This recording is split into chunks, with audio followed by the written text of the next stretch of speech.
Hello అండి. నా పేరు doctor Rajasekhar Madala. Consultant plastic, cosmetic and hair transplant surgeon. In general మనకిప్పుడు హైదరాబాద్ సిటీ గానీ, మనకి మామూలుగా అసలు ఎక్కడైనా వరల్డ్ వైడ్ మెయిన్‌గా ఉన్న ప్రాబ్లమ్ ఏంటంటే హెయిర్ ఫాల్ అండి.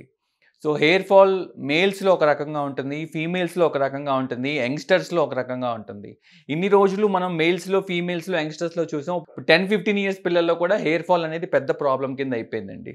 సో, బేసిక్‌గా అసలు హెయిర్ ఫాల్ ఎందుకొస్తుంది? హెయిర్ ఫాల్ రావటానికి మల్టిపుల్ రీజన్స్ ఉంటాయండి. మేల్స్‌లో హార్మోనల్ అంటే ఫ్యామిలీలో బాల్‌నెస్ హిస్టరీ ఉండటం వల్ల, లేదు అంటే ఎక్కువ హార్మోన్స్ ఇన్‌ఫ్లూయెన్స్ అంటే మీకు వే ప్రోటీన్ తీసుకునే వాళ్ళలో కూడా హెయిర్ ఫాల్ ఉంటుంది. టెస్టోస్టిరాన్ లెవెల్స్ వల్ల హెయిర్ ఫాల్ ఉంటుంది. సో, బేసిక్‌గా మనం అసల హెయిర్ ఫాల్ ఎందుకొస్తుందనేది చూసుకోవాలండి. ఫీమేల్స్‌లో అయితే. ఫీమేల్స్‌లో అంటే లేడీస్‌లో హెయిర్ ఫాల్ మల్టిపుల్ రీజన్స్ ఉంటాయండి. ఎక్కువ క్రాష్ డైట్స్ చేయటం వల్ల, వెయిట్ లాస్ అవ్వటానికి ట్రై చేయటం వల్ల వస్తుంది. నెక్స్ట్ వచ్చేసి పీసీఓడీ. అంటే మీకు ఆహ్, ఓవరీస్ అంటే గర్భసంచి దగ్గర ఓవరీస్‌లో హార్మోనల్ ఇన్‌ఫ్లూయెన్స్ వల్ల సిస్ట్స్ ఉండటం వల్ల కూడా వస్తుందండి. Next thyroid. థైరాయిడ్ ఉన్నా కూడా మీకు హెయిర్ ఫాల్ ఉంటుంది. Blood levels, haemoglobin levels, iron levels తక్కువ ఉన్నా కూడా హెయిర్ ఫాల్ ఉంటుంది. సో, మీరు ఒక plastic and hair transplant surgeon దగ్గరికెళ్తే, మీకు ప్రాపర్‌గా అసలు కాసేపు కూర్చొని మీతో మాట్లాడి, బ్లడ్ టెస్ట్ అయి చూసుకొని, మీకు హెయిర్ ఫాల్ ఎందుకొస్తుంది, ఎందువలన వస్తుందో చూసుకొని, దాన్ని బట్టి మీకు మెడికల్ మేనేజ్‌మెంట్ అంటే మల్టీ వైటమిన్స్ ఇస్తారండి. ఆ మల్టీ వైటమిన్స్, హెయిర్ సీరమ్స్ వాడటం వల్ల మనకేమవుతుందంటే, హెయిర్ ఫాల్ అనేది మనం కొంచెం తగ్గించుకోవచ్చు.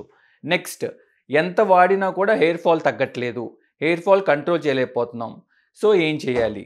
డ్యామేజ్ ఇర్రివర్సిబుల్ అయిపోయింది. అంటే రివర్సిబుల్ స్టేజ్ నుంచి డ్యామేజ్ మారిపోతే మనం ఏం చేయాలి? సో, మనం డ్యామేజ్ ఇర్రివర్సిబుల్‌గా అయిపోతే ఏం చేయాలి? మెడికల్ మేనేజ్‌మెంట్‌తో మనం హెయిర్ ఫాల్‌ని కంట్రోల్ చేసే స్టేజ్ దాటిపోతే అప్పుడు హెయిర్ ట్రాన్స్‌ప్లాంట్‌కెళ్ళాల్సొస్తుందండి. ఫస్ట్ మీరు రాగానే హెయిర్ ట్రాన్స్‌ప్లాంట్ చేపించుకోమని ఎవరు చెప్పం. మెడికల్ మేనేజ్‌మెంట్ అంటే మెడికల్‌గా మందులతో మీ హెయిర్ ఫాల్ కంట్రోల్ చేయలేని సిట్యుయేషన్‌లో బాల్‌నెస్ అంటే బాల్‌నెస్ ఆల్రెడీ వచ్చేస్తే అది లాంగ్ టర్మ్‌లో ఉంటే అప్పుడు ఏమీ చేయలేని సిట్యుయేషన్‌కెళ్తే అప్పుడు హెయిర్ ట్రాన్స్‌ప్లాంట్‌కెళ్తామండి.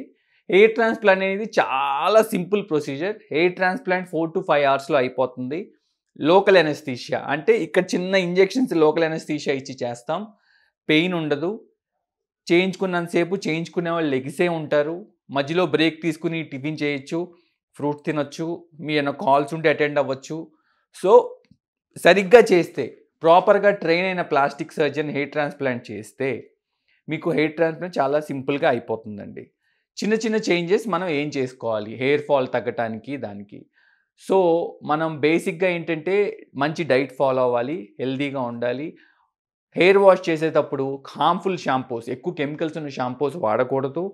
ఎక్కువ పొల్యూటెడ్ వాటర్ అంటే హార్డ్‌గా ఉండే వాటర్, బోర్ వాటర్ వాడకుండా ఉంటే కొంతవరకు హెయిర్ ఫాల్‌ని మనం అవాయిడ్ చేసుకోవచ్చు.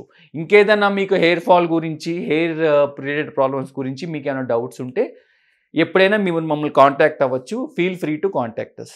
Thank you.